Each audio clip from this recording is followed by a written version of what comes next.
HiRez drops the details for Smite Season 3, Paragon shows off changes coming to its second alpha test, Black Desert makes some system changes to better fit its Western player base, and Path of Exile reminds us that the Ascendancy expansion is coming.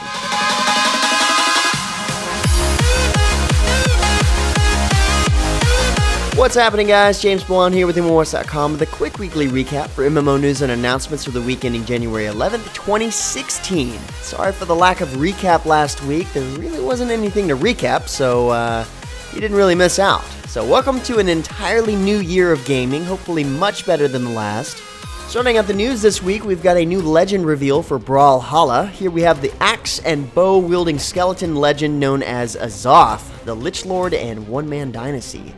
And yes, believe it or not, there is a bit of lore to go with the Legends of Brawlhalla, seeing that the characters are really well balanced in the game, and there's not a whole lot to explain when it comes to fighting style, so this is where the lore comes in. Azoth is available now as of January 6th with the most recent patch. Of course, if you don't own the All Legends pack, he'll cost you about 7,200 in-game gold to unlock. Kinda wish they had stuck with the All Legends are free from the beginning option, but at least you have both the options of buying all the legends at once like you did with the Ultimate God Pack and Smite, or unlocking them one by one with in-game currency you earn just by playing. Next up, Aisha and Raven step up to take the spotlight as the next Elsword Revamps as part of the Season 2 updates.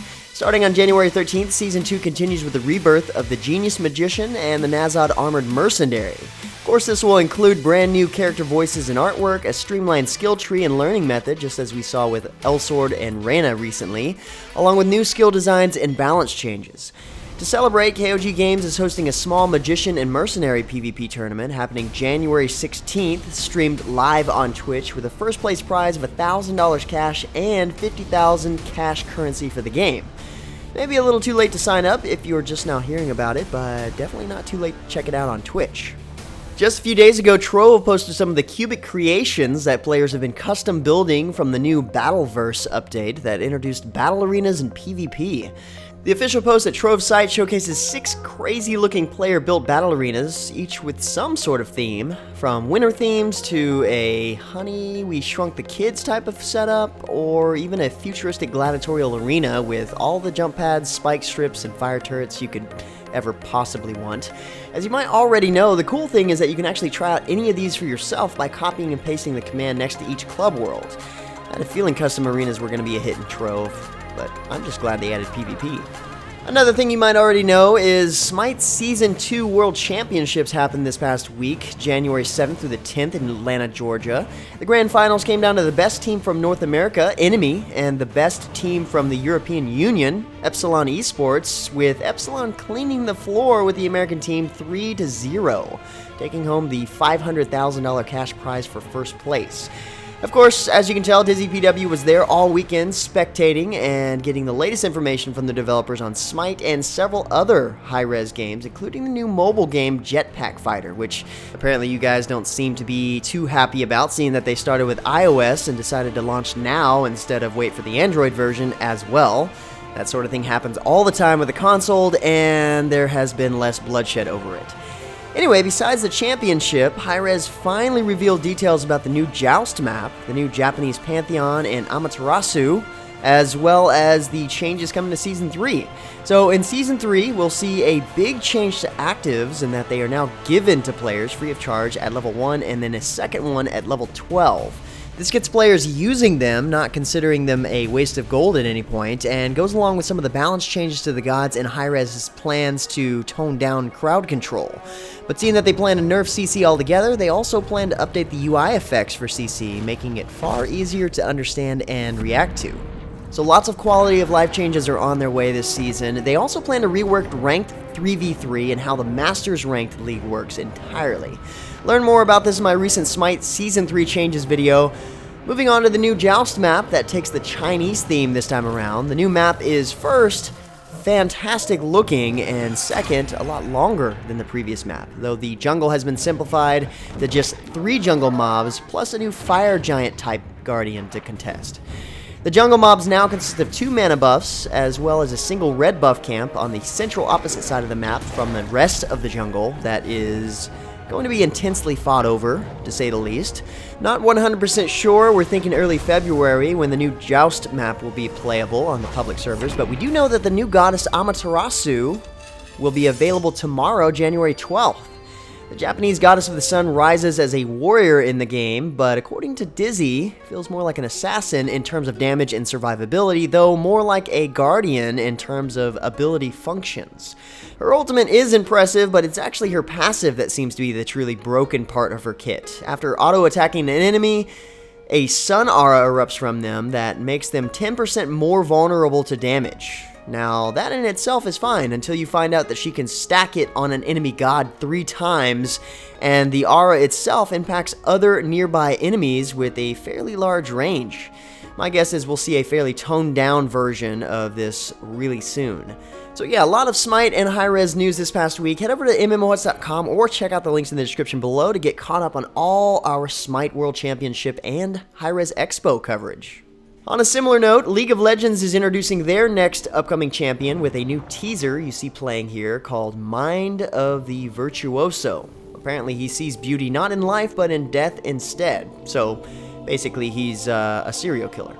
Got it. They've also teased some of the changes coming to the new season, indicating they're overhauling masteries, adding a more refined but impactful set of choices that change the way you play. Looks like they're diversifying marksmen with some new item options and kit changes as well. Remember, LCS starts this coming weekend, January 16th, 12 p.m. Pacific Standard Time for the opening match between TSM and CLG. Don't want to miss that on Twitch. And just to balance things out a bit, Dota 2 is preparing for its Shanghai Major to kick off the 2016 Major season. Tickets are now available for the main event, which will run from March 2nd to March 6th with a $3 million prize pool. Now, that's a prize pool. And as for another upcoming MOBA I'm definitely excited for, Paragon, the epic-looking MOBA from Epic Games, is offering an overview of the updates happening for its second alpha test. These updates are kinda irrelevant to most of us, seeing that there are very few people who are in the actual alpha, but seeing more gameplay and how this game is progressing is always welcome on a game that looks this badass. Check out the video at the site post at MMOHuts.com to see what's new for the second alpha. Speaking of badass games we can't touch yet, a new cinematic trailer for Bless was recently released, which is currently in closed beta in Korea, approaching open beta. I'd like to say that this one's going on the most anticipated games of 2016 video, but I have a feeling that if it's one of those games that we're talking about in 2014, or even earlier than that, and we're just now seeing it in closed beta in Korea early 2016, then using that typical formula, we might see Bless in the West in, I don't know, 2018 or so. Let the waiting begin.